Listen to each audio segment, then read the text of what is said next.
2010. Please join me in giving JC a round of applause and welcome him to the stage.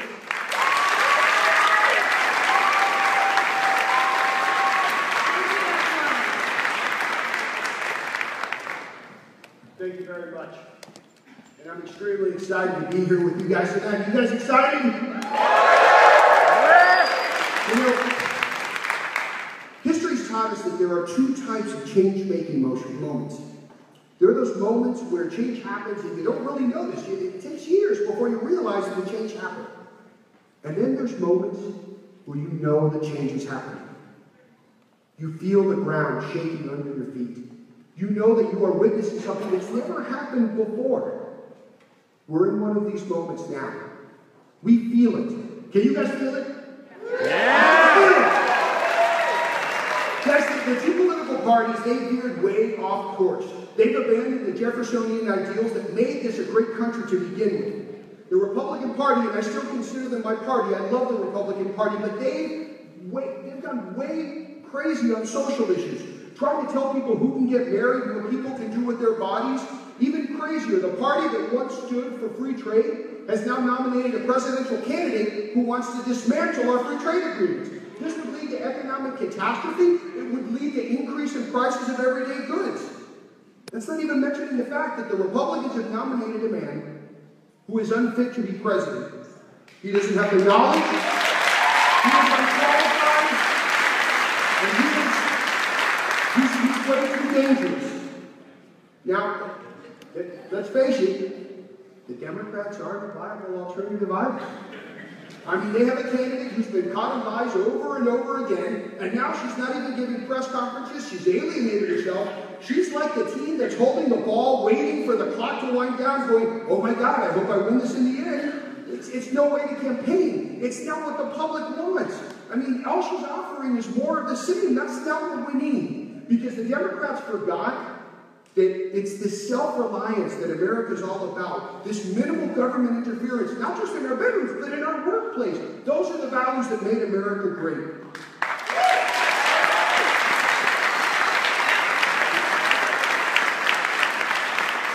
Milton Friedman, above equality, is going to have both in abundance.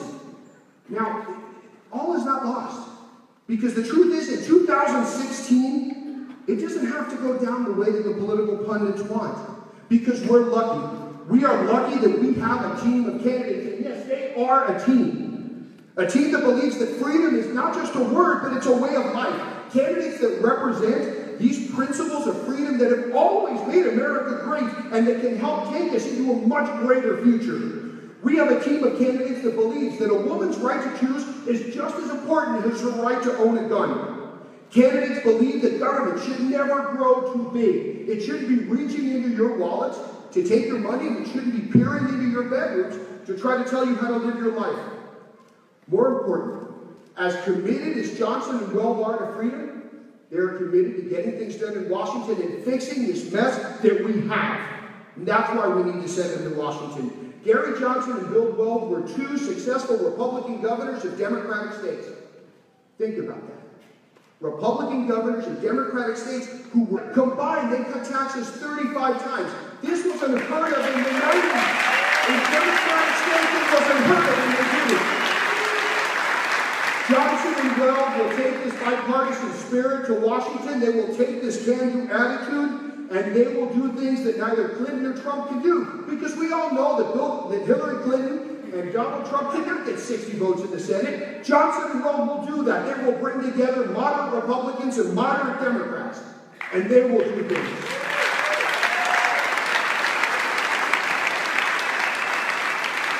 Folks, this battle is not easy.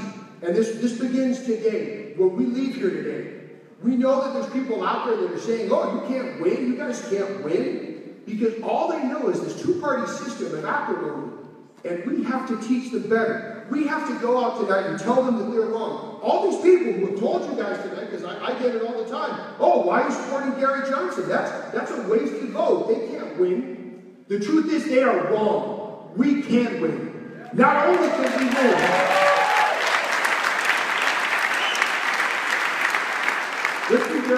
let's be very honest. The reason these folks tell you that is because they don't want your vote to count. They want their vote to count more than yours. Well, we have to convince them that there is another way. Because the truth is, all of us together, we can end up winning this election. The people who tell you that they want to vote for Trump or Hillary, we need to tell them the only wasted vote is a vote for a candidate who you don't believe in. We know better. So friends, we're going to be here tonight, and we're going to tell people that our time is now. We're going to engage our friends, we're going to engage our families, and we're going to tell them, why are we voting for a candidate who's the lesser of two evils when we can vote for the candidates who can do the most good? Now is the time to vote to make Gary Johnson and Roman Weld the next president and vice president of the United States. Ladies and gentlemen, the next vice president of the United States, Governor Roman Weld of Massachusetts.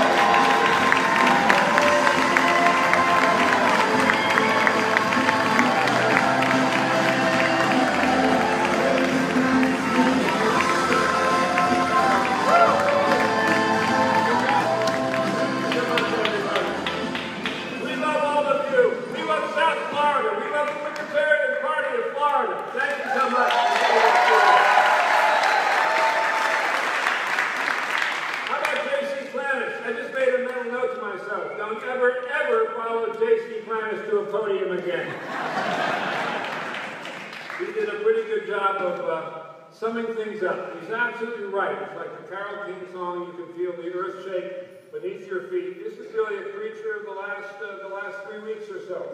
I think in all candor, when Gary and I first started on this at the convention in Orlando, and we got nominated, I think it was May 30th or so, we were still making lists of states and saying, well, we take these 6 Intermountain states, we take these 2 or 3 New England states, we can deny anybody 270 electoral votes. Then it goes into the House. The Republicans get 1 vote per state. The Republicans control 32 delegations, maybe a bit fewer after the election. They're never going to vote for Hillary Clinton.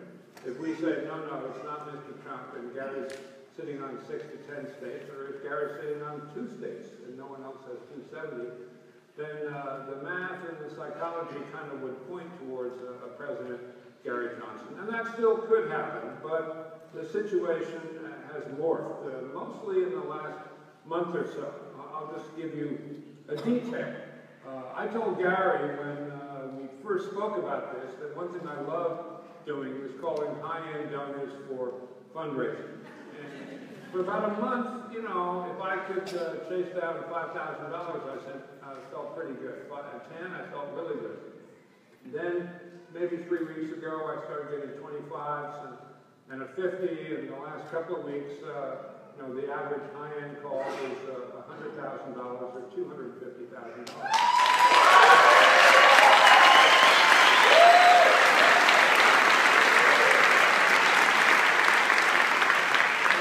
That's by no means the headline on fundraising. 2 days ago, we took in $800,000 through our web-based fundraising. That's getting into Bernie Sanders territory, and he raised $233 million.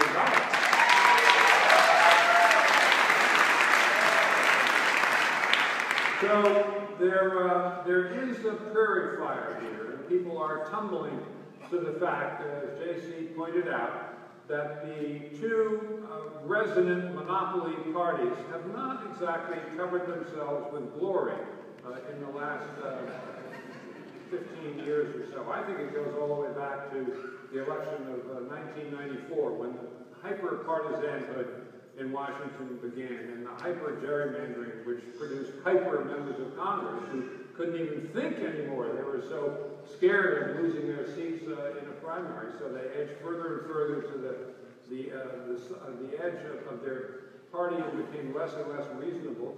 And the American people are not stupid. They kind of know that these government shutdowns and parties that seem to exist with no other purpose than to kill each other, which is an apt and fair and, in fact, understated description of the R and the D party in Washington today. They don't really deserve a monopoly state. There's still a bunch of people who still, for atavistic reasons, feel I have to vote R, I have to vote D, because that's the way Mommy and Daddy always voted, or Grandma and Grandpa. But that tide is receding. When the Presidential Commission on Debates was set up in 1987, I think 32% of the populace of the United States self-identified as independents. Today, that's approaching 50%.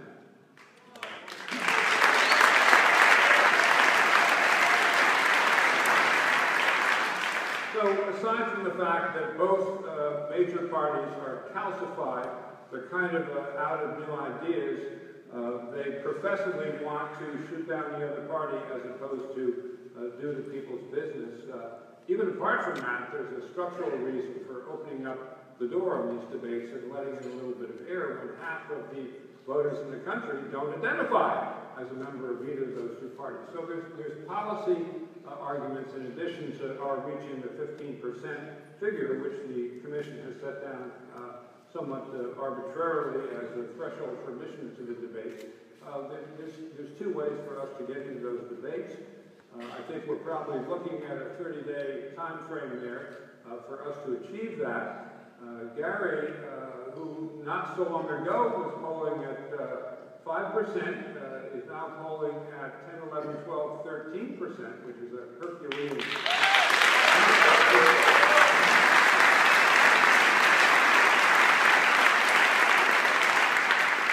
And, you know, only 30% of the country knows enough about Gary Johnson to have an opinion of him.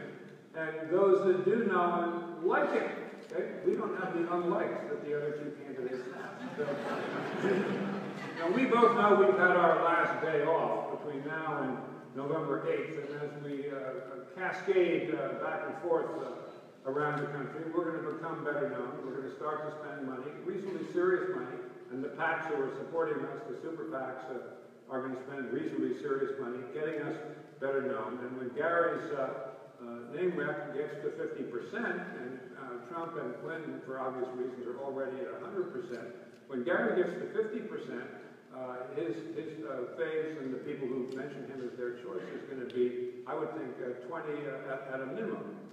So the plan is to grow organically between now and the beginning of September. If we get an endorsement from established Republicans, Democrats much less likely, but I suppose anything is possible, you know, endorsement from major figures would probably kick that up a little bit over 20%.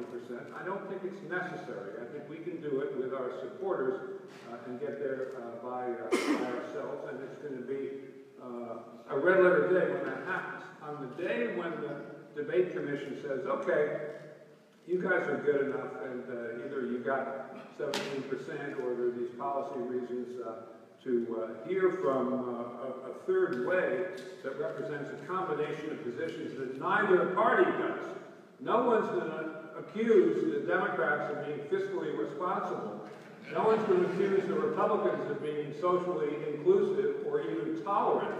So, you know, our combination of positions represents the position held by 55 to 60% of the voters in the United States. Talk about an addressable market. I mean, the businessman is proud of it.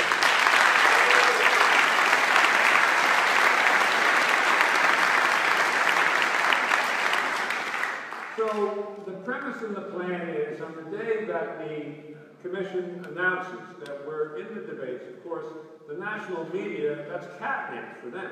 I mean, they enjoy all the trouble that's been stirred up already this year by Mr. Trump and by the ferocity of the attacks back and forth. When they get a third actor in there, consisting of two-term governors who actually, as JC said, did get into office.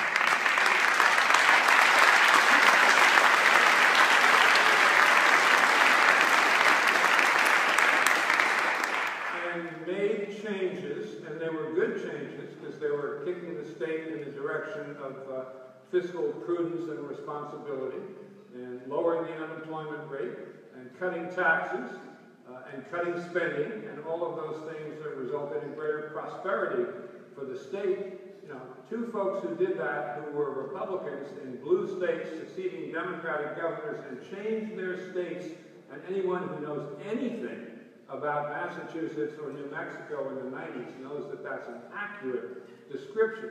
They're going to know that they got two guys on their hands who've been there and done that.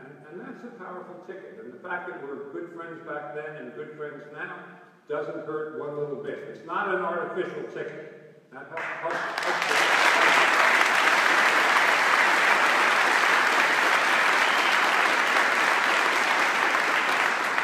So there we are. We walk into the big circus tent, the big time, the center ring. We're plucking hayseeds out of our ears because we haven't been here before. And we say, wow, this is great. And we make very simple arguments. We say what I just said, that we're two guys who've been there, done that. This is not a promise. This is not a wish. This is not saying it's going to be great, believe me. We don't have to say believe me. And we do that throughout the month of September.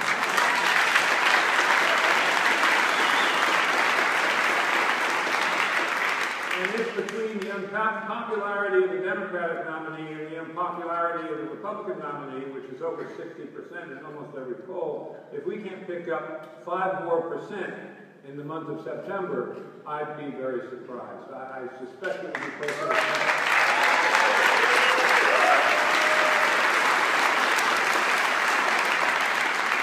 But let's say it's 5, not 10. So here we are at the end of September. We're going into October. We got 3 tickets in front of the electorate. And by now, Gary's name recognition, you know, is going to be 70, 80%, maybe more, given that it'll be a daily headline story in all the major newspapers and all the networks and the local television as well. So we begin to climb past that 25. And there's 3 tickets. One of them is at 25, and 3 months earlier was at 5. 2 others are at 35, and 3 months earlier were at 45. I can tell you who's going to win that election.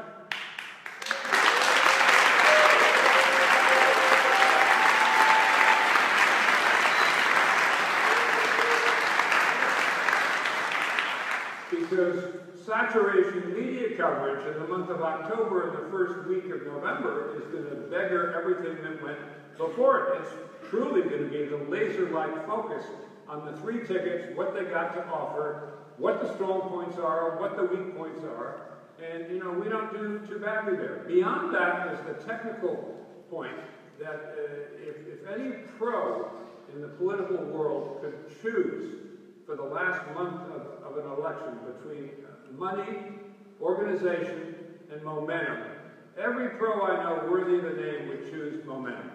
So I'll tell you who's going to win that election. The 25% ticket, which would be the Libertarian ticket this year.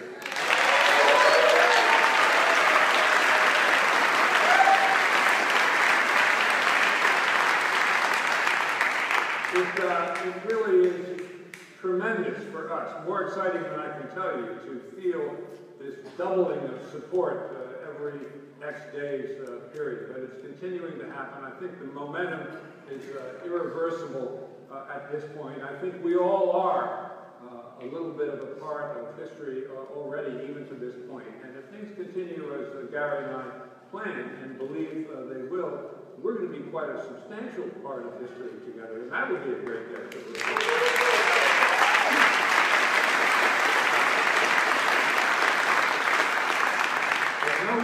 No one is more acutely aware than Gary and I of the fact that we are at most a tiny spear point of a lot of people and a lot of effort and a lot of people coming to the same conclusion. And, you know, many of them have been members of the Libertarian Party for a good period of time. Many others are people who are just beginning to look around and think about that monopoly, the calcified monopoly in Washington, and think about the United States of America and what we could do as a ticket that was not partisan, that was not going to be in anybody's face when we got to Washington, that operated with only one goal in view, and that's to maximize the happiness, the prosperity, and and the freedom and liberty of the people of the United States. That would be guaranteed.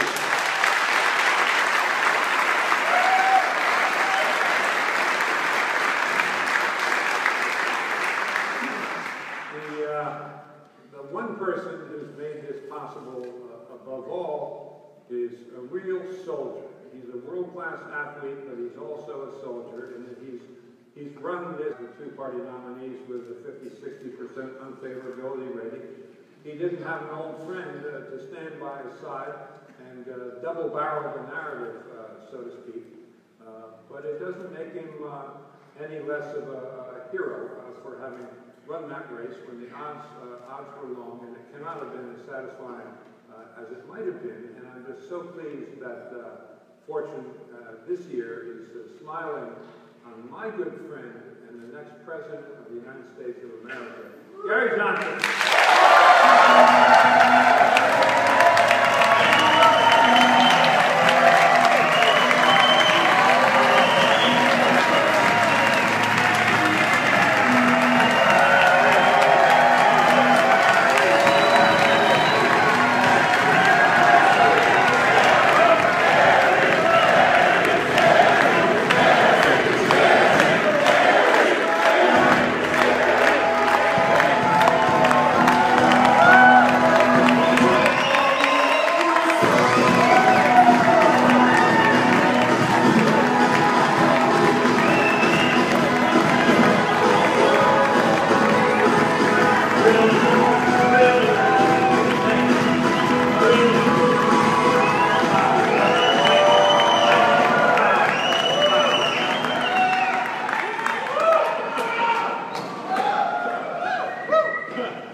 Okay, so is this the craziest election cycle ever?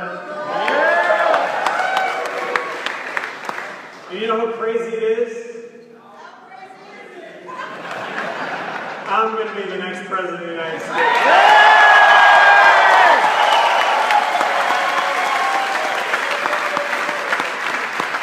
And Bill Weld is going to be the vice president. Amazing.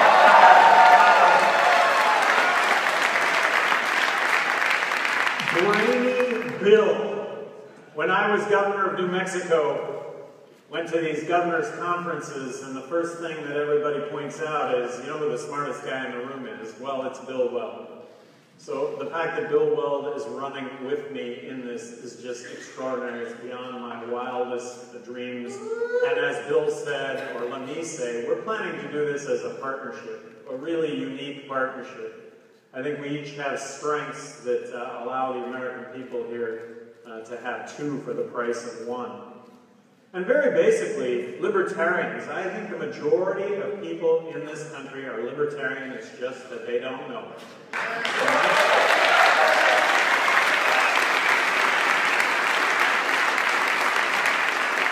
That's keep the government out of my pocketbook and keep the government out of my bedroom. It is being fiscally conservative. Lower taxes means less money out of your and my pocket that we could be spending on our lives as opposed to government knows best. And I have one bit of advice for everybody here. My advice is worth exactly what you're paying for it.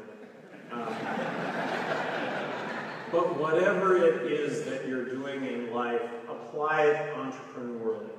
You will never have a greater reward than creating your own job or creating many, many other jobs for other people.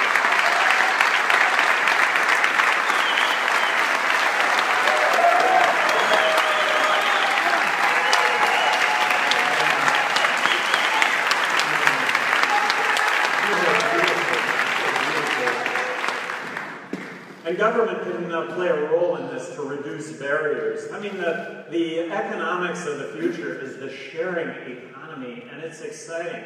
Airbnb, Uber, eliminating the middleman, allowing for the direct, you as the provider of goods and services being able to directly give those to the consumer. You end up making more money, the consumer ends up paying less, eliminating the middleman. Airbnb, I was talking to a 26-year-old who had her doctorate in science in Baltimore, and she said, I have these horrendous student debts, but I figured out a way to pay them back, and it's Airbnb. I'm renting out my place, and I'm making a lot of money, and I'm going to be able to pay back, I was going to be able to pay back my student debts, but guess what? City of Baltimore says, no more Airbnb. Well, this is politics, and this is actually what comes to play, and politics can make a big difference in reducing what is going to be the new economy. Crony capitalism. Crony capitalism is alive and well, and crony capitalism is when the government injects itself into the economy and picks winners and losers. And regrettably, I think that most Americans associate free trade with crony capitalism when free trade is the opposite of crony capitalism. Free trade is when government doesn't inject itself and pick winners and losers. Bill Weld and I are pledging to submit a balanced budget to Congress in the first 100 days.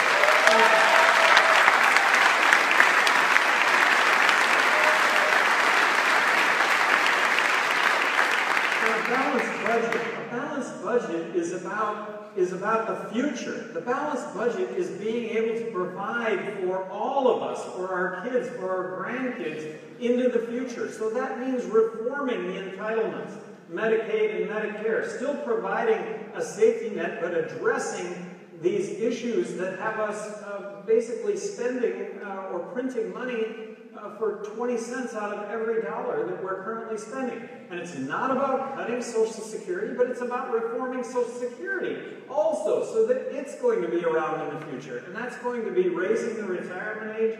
You can have a very fair means testing when it comes to Social Security. But if we're going to put our heads in the sand on these issues, none of this is going to exist in the future. And there is a fiscal cliff out there that we're going to go over with if we don't address this. And neither Clinton or Trump are saying that we should do anything about any of these programs other than to expand them.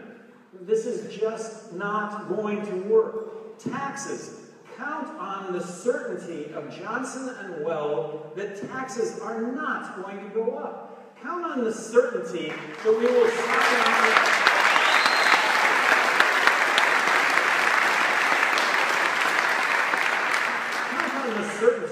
sign on to any proposals that reduce taxes or simplify taxes. We're not getting elected king, we're not getting elected dictator, we're getting elected president and vice president. And there are constitutional limits to that. But if I could wave a magic wand, I would like to eliminate income tax and corporate tax.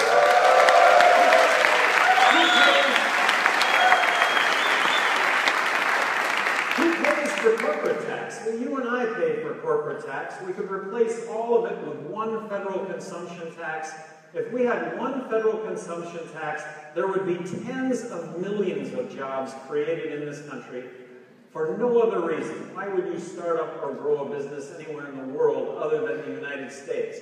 And if we had zero corporate tax, which you and I end up paying for, if we had zero corporate tax, 80% of Washington lobbyists would get issued pink slips because that's what they are.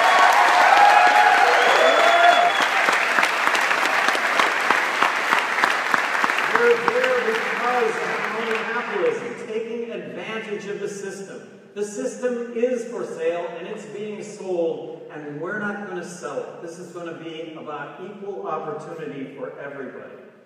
And you know what? This is a country of immigrants.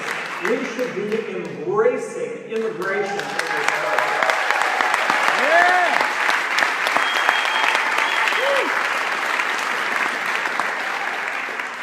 Donald Trump is watching the Olympics really closely these days.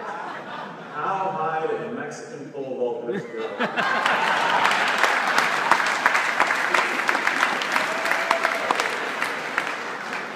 Look, 11 million undocumented workers. We're going to deport 11 million undocumented workers. That has a basis in not understanding the issue.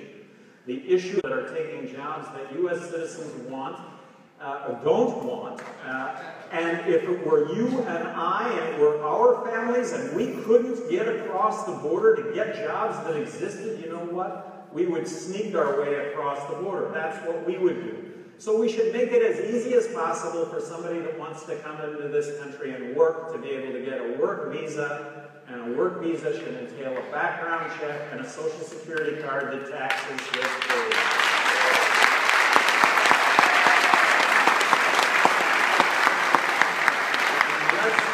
Build a wall across the border.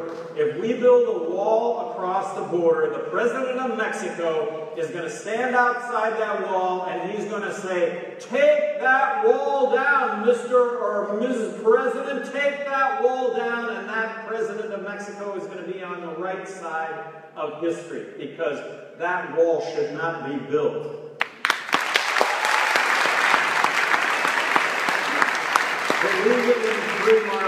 Believing in free markets, which is devoid of government interference. So when you look at healthcare as an example, look, if we had a free market approach to healthcare, which we don't, healthcare is as far removed from free market as it possibly could be, but if we had a free market approach to healthcare, we would not have insurance to cover ourselves for ongoing medical need. We would pay as you go in a system that would have advertised pricing and advertised outcomes, and I'm going to predict that the cost would be about 1/5 of what it currently is.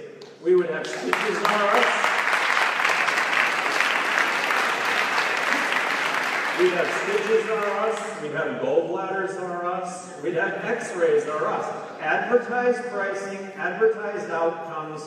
We would have insurance to cover ourselves for catastrophic injury and illness. But this is what would occur within a free market approach for healthcare. And don't you know right now, when you go to the doctor, you have no idea what it's going to cost. They don't even have any idea what it's going to cost. There's no advertised pricing. There's no advertised outcomes. And when you get the bill, you know that no one is paying the amount of money that has been said that you have actually consumed. You know that that hasn't taken place. That is healthcare today in this country. And I agree with Chief Justice Roberts that the healthcare system today right now is basically a tax.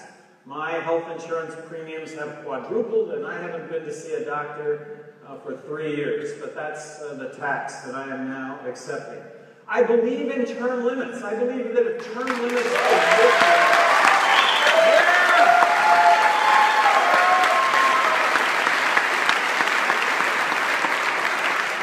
term limits are a silver bullet, and if we had term limits, politicians would do the right thing as opposed to whatever it takes to get reelected, and that we would not have a $20 trillion debt. And libertarians, you know, fiscally conservative, socially, really agnostic. Who cares what you are socially as long as you don't force it on me? But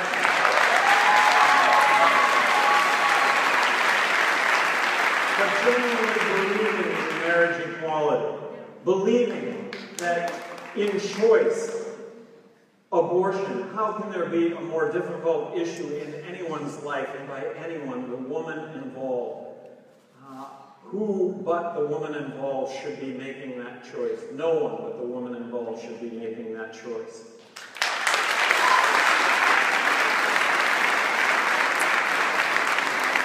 We need to legalize marijuana in this country. We need to bring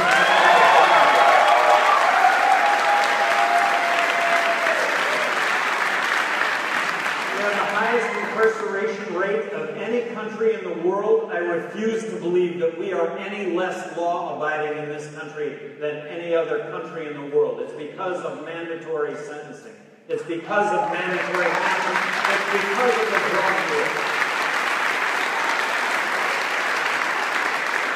Tens of millions of Americans are convicted felons that, but for our drug laws, would otherwise be tax-paying, law-abiding citizens. Believing in choice when it comes to school choice. Believing in choice.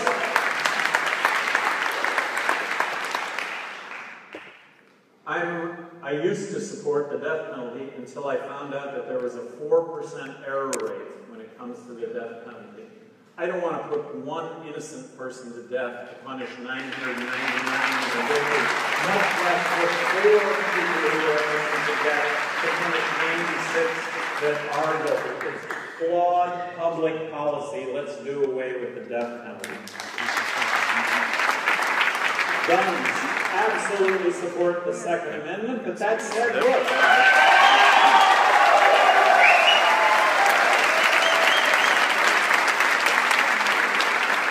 We need to be open to a discussion on how we keep guns out of the hands of the mentally ill. We need to be open to that discussion. We need to be open to a discussion on how we might keep guns out of the hands of would-be terrorists. As President of the United States, I would love to know what transpired between the shooter and what happened here in Orlando. I would love to know what they learned from that circumstance and how we might move forward. The military in this country, let's stop, let us stop. Yeah, let's have a cheer for those veterans.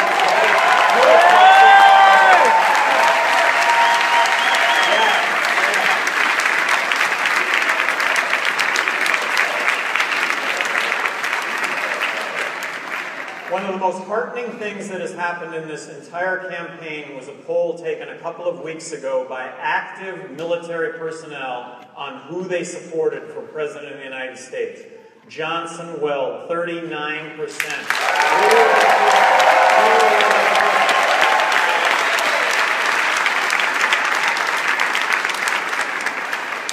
When we get involved in regime change in other countries, it's had the unintended consequence of making things worse, not better. I think what that poll says is that this is going to be a presidency, a vice presidency, that is going to use the military for what it was designed for. If we're attacked, we're going to attack back, and it's not going to be interjecting ourselves in civil wars or being the world policeman.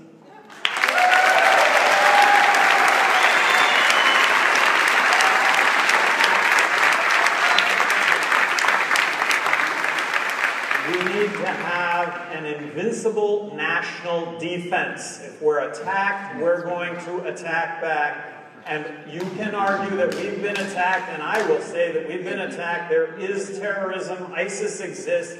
I think ISIS has been regionally contained. Think of ISIS right now as sands through an hourglass, but we're going to see those sands through the hourglass. Afghanistan. Let's get out of Afghanistan tomorrow. How long are we going to be in Afghanistan? Are we going to be in Afghanistan for 20 years? Well, apparently, if we don't get out tomorrow, we will be there for 20 years, and there's going to be some consequence getting out of Afghanistan, and we can get around that consequence. We can offer immunity. We can offer a place to live in the United States for those that might be put in harm's way. This is not unprecedented, but if we don't get out of Afghanistan tomorrow, I guess we're going to be there for another 20 years, and according to some, I guess we'll never leave Afghanistan. But this is what we do when we militarily intervene. We have the unintended consequence of making things worse, not better. Not planned, but when Obama and Hillary together decide to go in and support the opposition in Syria and Libya and arm the opposition gets beaten, they're the minority, and the arms end up in ISIS hands and strengthen ISIS. This is an unintended consequence of what we do militarily. Has America ever been better? Has life ever been better in this country? I don't think it has been. We get along better, our kids are smarter than ever, and the number one law enforcement tool that we have are our smartphones. And yes, we have issues, but we will deal with these issues. We communicate we communicate better than ever before. There has never been a more optimistic time. Looking forward at the medical developments that are going to take place in this world, the artificial intelligence that will come to play in this world, self-driving cars. As we get older, we'll be able to go anywhere we want. We'll just be able to speak into a computer and be able to drive. It'll be a sleeper car. I mean, it's really unbelievably exciting. It's really exciting to be here, unbelievably exciting to be here with all of you. Thank you all so much. We're going to open this up. To have a discussion, to have some questions. For those of you that have insults, we'll give you that opportunity. Anyway, thank you. Thank you.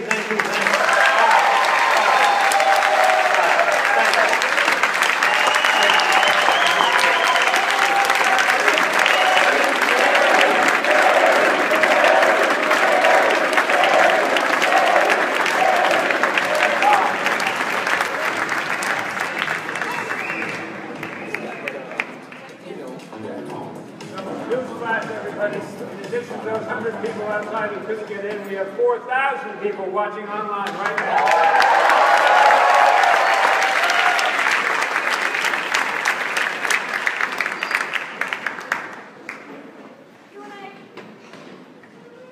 Any questions? We don't have great visibility. Yes. Hello. Hello. I know you get this question a lot, but I'm kind of an undecided voter, and my biggest fear of all time would be Trump getting elected. So I believe in a good handful of things that you are speaking of today, but with that fear, I am afraid my vote will be wasted, like has been said before. I'm just waiting for that one moment where I say, there it is. That's the reason. It won't be wasted. A wasted vote is voting for somebody you don't believe in. That's a wasted vote.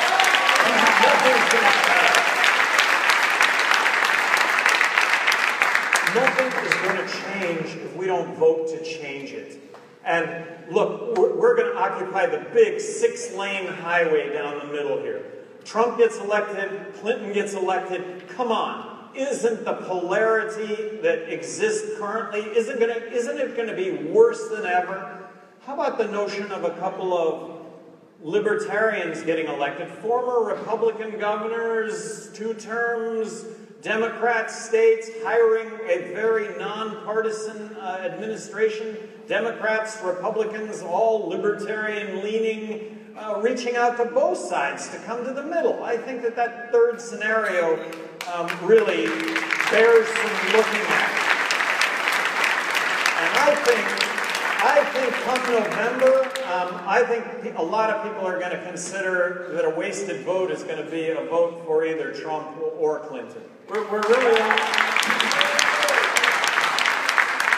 We may very well be only a month and a half away from, if Mr. Trump continues his 2 gaffes a week habit, from Trump being in 3rd place, at which point I'm going to immediately say a vote for Trump is a wasted vote.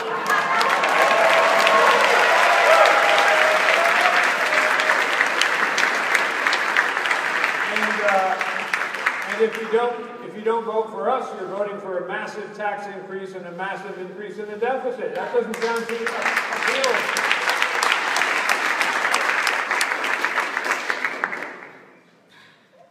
Hi, welcome to Miami. Hola. My name is Dr. Patricia Carbonell, and my PhD is in the use of online learning to reach populations right now that could be in rural or areas that don't have broadband access. So my question to you is, as president, what would you do to ensure that children that live in rural areas have access to broadband? What kind of infrastructure plan do you have to expand the broadband in the United States? Well, as governor of New Mexico, I was more outspoken than any governor in the country regarding school choice, believing that we should bring competition to public education. So that issue is best served by the states. What could the federal government do when it comes to education that would be best? I believe it would be to abolish the Federal Department of Education.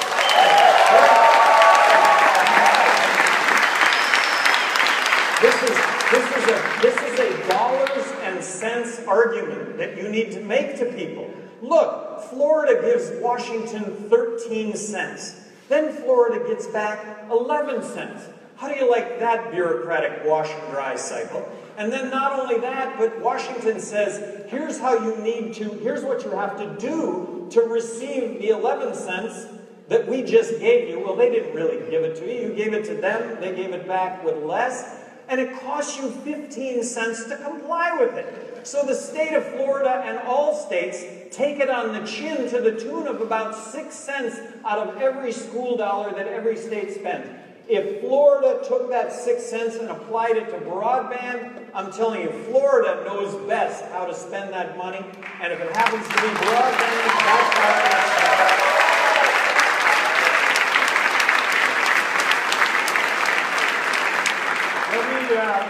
Let me just go further on the point of online education, because I think distance learning is part of the wave of the future, the big wave of the future. In fact, I think the very expensive 4-year bricks and mortar residential-only college course may very soon be a limited commodity here. You hear a lot about the high cost of a college education, how it's really pressing families to huge sacrifices. Kids are as Gary says, graduating from college with a mortgage but no house, $200,000 in student loans.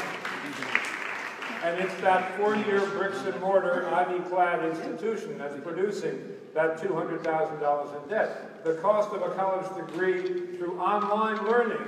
So, there's a lot of people who are stuck behind a rock and a hard place in Tuscaloosa. They have a minimum wage job. They might have a couple of kids. They can't take 2 months off, let alone 2 years or 4 years to go get an associate's degree or a junior college degree or a bachelor's degree.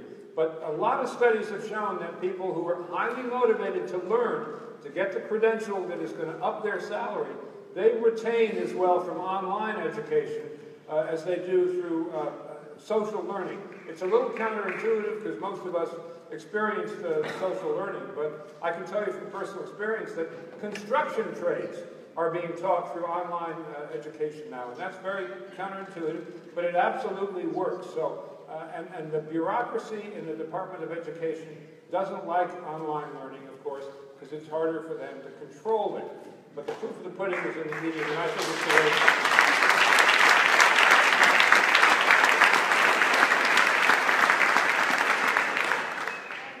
Hi, I'm up here. That's so cool. I can't believe this place is filled. There's 100 people outside that can get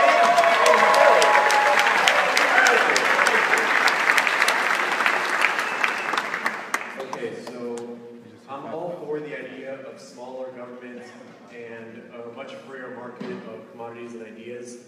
However, I do have one question about, well, with smaller government, wouldn't that mean more power going towards the ultra-wealthy in Wall Street and companies like Coca-Cola and Comcast? I just want it to be that, how do you plan on decreasing the size of government while making sure that the ultra-wealthy that put us in this position in the first place don't also get more power? Well, I'm going to argue that what has put us in this position in the first place is that right now government is for sale. Favoritism is for sale. And those companies that you mentioned, they want bigger government. They want more regulation so that an upstart, if you want to get in the cola business, I got to tell you, you got some huge obstacles that have been put in your way by those current soda companies. And make no bones about it, when more and more and more regulation passes, when government gets bigger and bigger and bigger, really it gives power to those that have money and influence. It creates cocoons. So that amount of regulation creates cocoons. It creates monopoly. There are scenarios.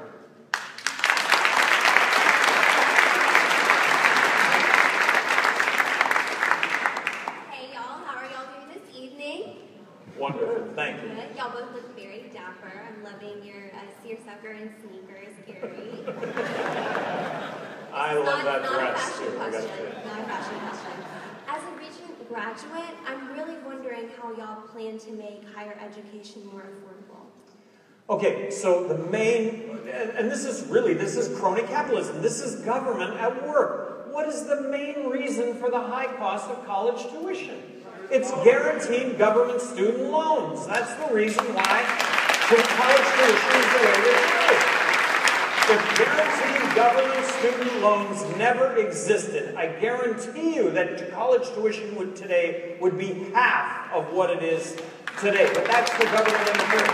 And students, I believe, have been sold a bill of goods. And that bill of goods is students are graduating from college today with a home mortgage without the home. So when it comes to legislation, I think we would be more than open to legislation that would cap interest rates on par with Wall Street that got bailed out for their bad decisions. Why not capping interest rates for college students because they have been sold a bill of goods? So 3 more things. One is the online education I was talking about earlier. Second is greater emphasis on vocational and technical schools and colleges. So that we're preparing people for jobs that actually exist out there. And those voc tech jobs do exist. And our current elitist national education department-driven philosophy of education is everybody's going to go to Yale or Princeton. You know, it's going to be wonderful. Everyone's going to pay $70,000 a year, and we, the bureaucrats, will have all the power to regulate. The last thing I think we should focus on is making it easier for people to pay for their college education through work by pairing educational institutions with employers in the community. There's a wonderful partnership between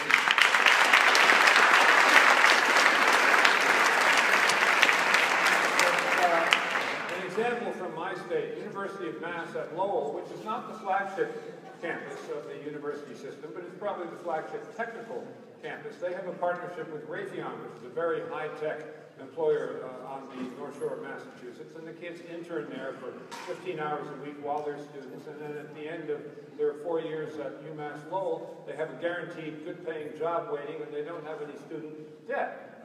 The government can make sure that there are programs where students get forgiven their college tuition if they agree to go into public service for 3 years. That is worth something to the government. It's worth something to public policy. I think it's a question of making it a national priority and applying some brain power to it.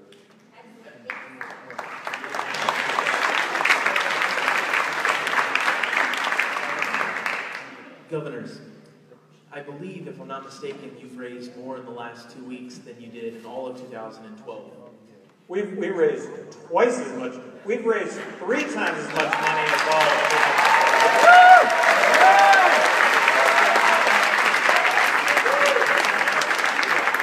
So I imagine a lot of people in this room have donated. A lot of people are going to go home tonight and donate. Can you tell us how you're going to spend the money in the next 30 or 45 days to ensure that you get the polling you need to make the debates? Yeah, right now, Bill mentioned it earlier, 70% of Americans don't even know that we exist.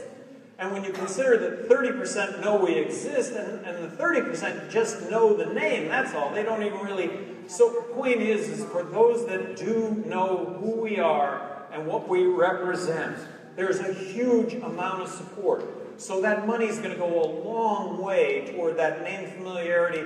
Name familiarity at a certain point. You just got to check out what goes, you know, I got to check this out. And when they check it out, I do believe that our resumes, that we've been there, we've done it. We made big differences in our states, and we wouldn't be here if that weren't the case. And we weren't Republicans from Republican states. We were small government guys that got reelected by a bigger margin the second time than the first time, being fiscally responsible, and socially inclusive, which I think most people in this country fall in that category. So it's going for advertising.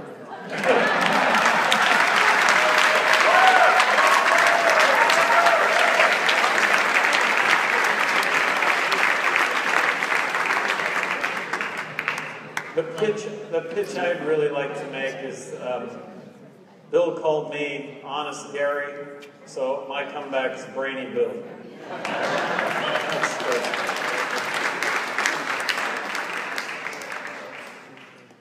Hello, up here again. First, governors, welcome to the very wacky state of Florida. It's great to have you here. As a longtime supporter of liberty, I'm very excited that this year the Libertarian Party is pulling the double digits, and I think you guys are just doing a phenomenal job.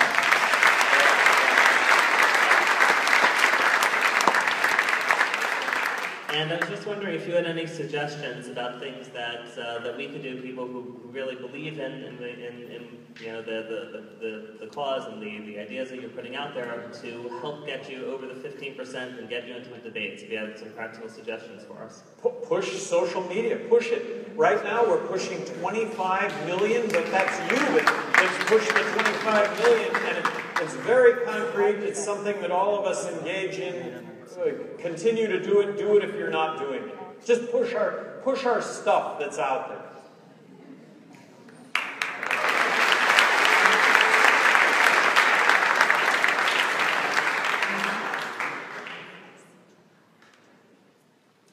Governor, good evening. I am holding in my hand 2 Oliva Sirici Maduro Presidentes.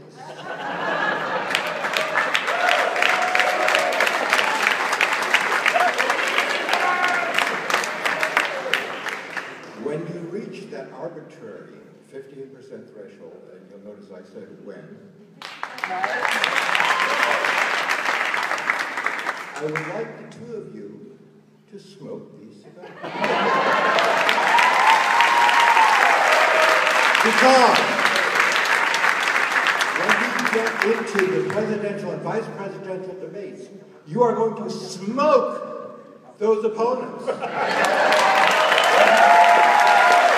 And you will become the presidential and vice presidential of these United States.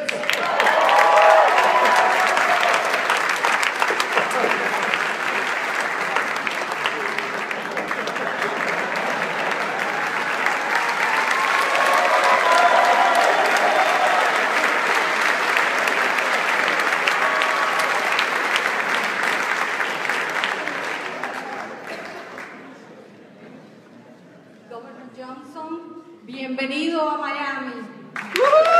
Yeah. My name is Marina Meadows. There is a very important question that I have for you here today, and it took me many years to get to this microphone. So thank you very much for tasting freedom again.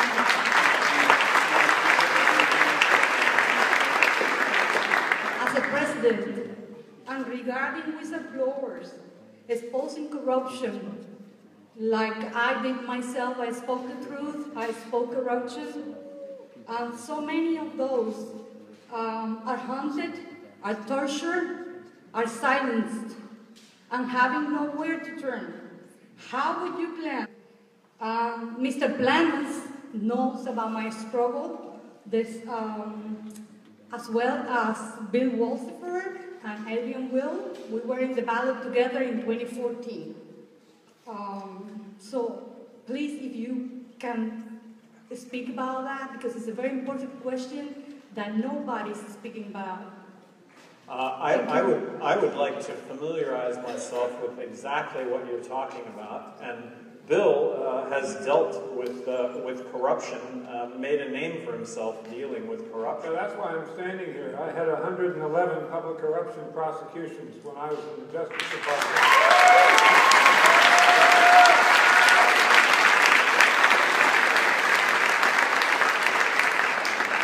And we got convictions in 110 of them.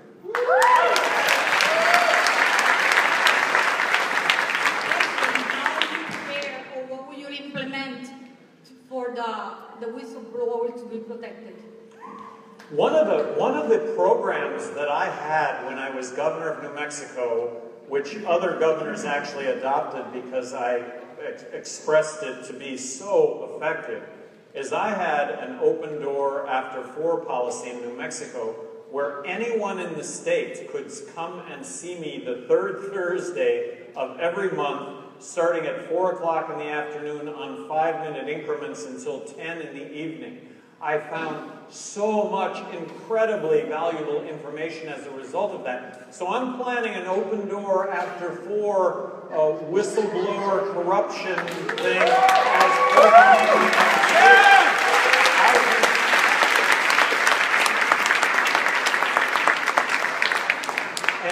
And it isn't just the person coming in talking about how they've been wrong. It's, in the case of New Mexico, maybe it was dozens. In the case of being president of the United States, it won't just be one. It could be 1,000 people that have been affected the same way.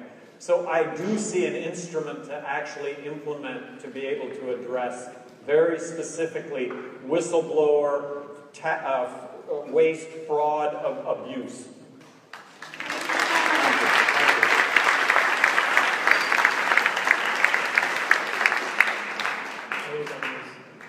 Up here. Okay. Hi. My name is Ian.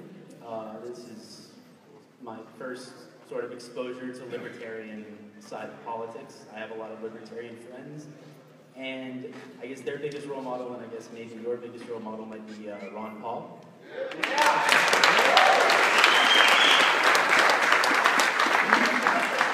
And I heard you mention your stances on abolishing the IRS and the income tax and proposing a consumption tax system. And from what I have heard, Ron Paul advocates for something sort of similar to that. He also talks about bringing back a gold standard on money and abolishing the Federal Reserve. I'm wondering what your stances are on that. Well, so I really pride myself on being reality-based. I mean, some things may happen, some things aren't going to happen. Congress is not going to submit legislation to abolish the Federal Reserve. But they're not. They're not going to do it.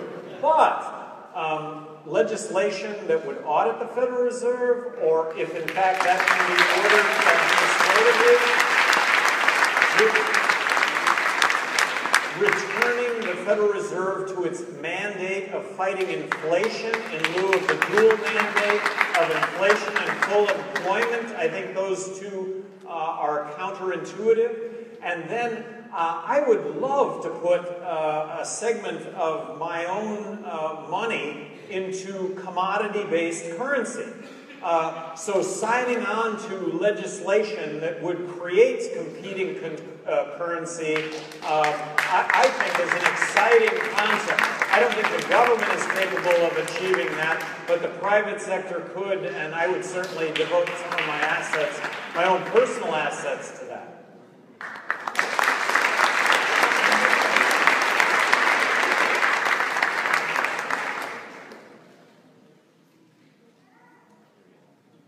Gary, I voted for you in 2012 and decided to vote for you. I wanted to ask you, what is with this skepticism with free markets this election? You know, on the left, you got Bernie Sanders, right, you got Donald Trump. I mean, what can you do to reinvigorate enthusiasm in free markets, maybe persuade some of these more progressive voters who fear that, you know, free markets are going to exacerbate climate change because it allows corporations to do willy-nilly, or how can you persuade that it's not free trade that's taking our jobs away, but the highest corporate tax rate in the world that makes corporations want to get the heck out of here? What can you do to kind of bring this back to sanity? Well, and that is the reason that we're running. Nobody is talking about these issues from the standpoint of truth. It's fear. It's misinformation.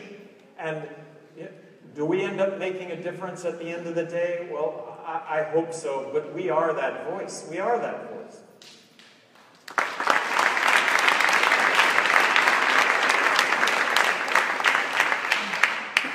Governors, good evening. It's a real pleasure to be here and talk to you guys. I've been a libertarian for 30 days.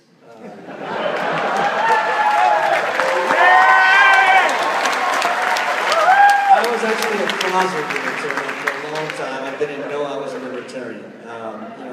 But I left it when my party decided to nominate a populist demagogue, Donald Little Minutes. So But one of the things I've done lately is I've converted a bunch of my college Republican friends to the Libertarian Party. Maybe 5 or 6, I don't know. But there's another group of them that decide not even to vote because they don't, there are some things that you guys say that the old Republican in me I'm still struggling with, like death sentence. I like the death sentence, okay? And I also like to invade countries and kick out, hold on, and kick out dictators like Saddam Hussein. I was into that, okay? But I'm starting to come around.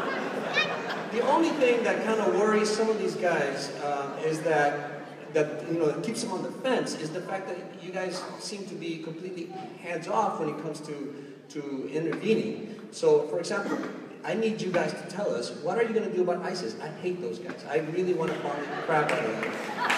They're assholes, all right? And so what are you guys going to do? For example, if there's Putin decides to invade certain countries in Europe, those kind of things, I need to know if you guys are going to be hands-off or what. Well, libertarians are not isolationists. We're non-interventionists. There's a big difference. Trump is isolationist.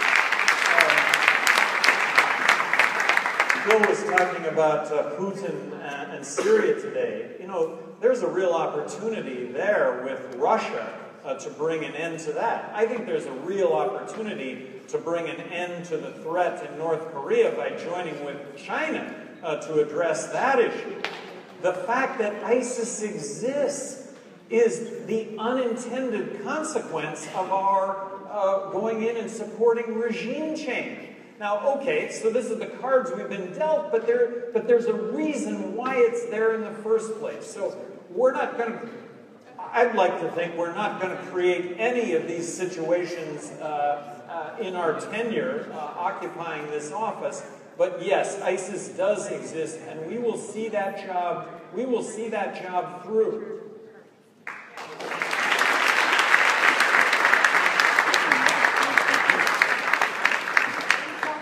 But we're going to limit it to another 3 questions, and then the governors have to leave.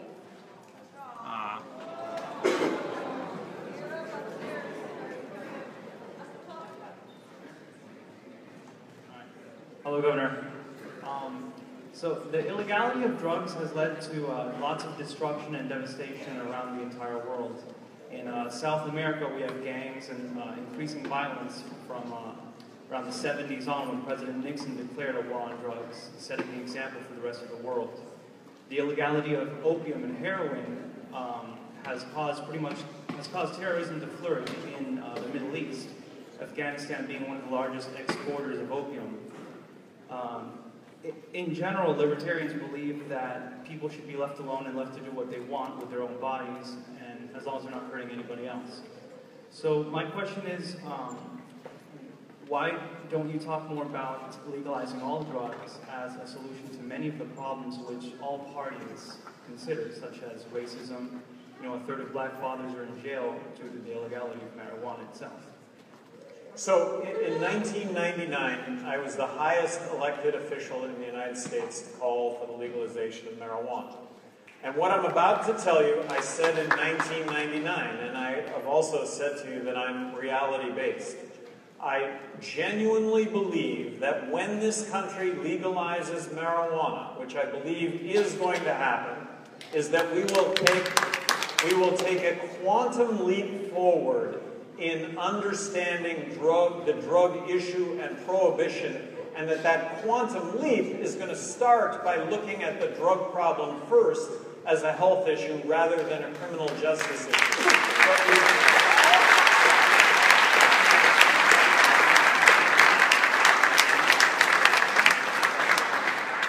And I have never said that we should legalize heroin because I believe that 75% of the population just absolutely turns you off. I believe that that would be the case. I've never said it. If you look at heroin addiction and how heroin issues are effectively addressed, you can look at other countries, you can look at Zurich, Switzerland, you can look at Vancouver on how they have addressed this first and foremost as a health issue. Is foundational to the libertarian platform in our country's history That said, the number of firearm-related injuries and deaths are much higher in the U.S. than any other developed nations. Is there something other than accessibility and availability that you would attribute that to? And if so, what can be done about it?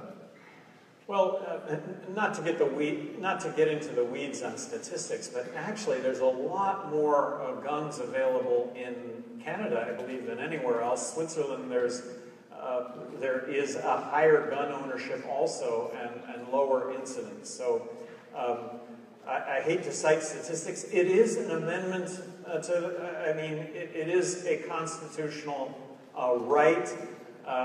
If you were to look at banning semi-automatic rifles, that is a category of rifle of which there are 30 million that are really owned by law-abiding citizens. And in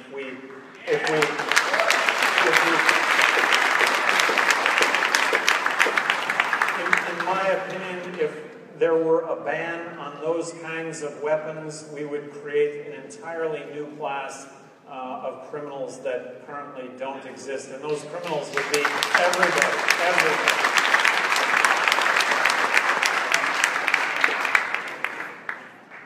I'm sorry, but this is the last question of the evening.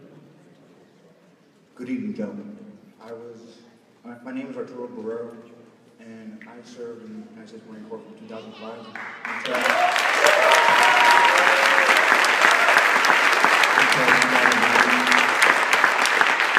I was 4 years. I spent 18 months overseas. 2 tours to Iraq, 1 time Afghanistan. And I've seen a lot of stuff in my life over there. And I came back a little bit shaken. And I went to the VA hospital. I got help. But I've seen how government-ran healthcare served me, and it wasn't well. And I know you guys have a plan to things over with the VA, but how would you do it? How would you implement it? Can I tell a brief anecdote? So the GIs coming back from World War II had 2 sets of needs. They needed education and they needed health care. Education was addressed through the GI Bill, which is essentially a voucher system. The returning GIs could go to college anywhere they wanted, just use their voucher. Probably the most successful domestic program. I'm using that to study accounting. So healthcare was addressed the opposite way. Healthcare was addressed through a government-only, one-size-fits-all, command and control. You have to go to the VA hospital. We will take care of you. Don't worry about a thing. Nobody disputes that the staff at the VA hospitals are some of the most dedicated medical professionals in the United States. Very few people would argue that the quality of care at VA hospitals is equal to or superior to the level at our best private hospitals. So I think, and I think Gary agrees, putting more power in the hands of the veterans to choose the exact location and metrics of their health care would be a step in the right direction.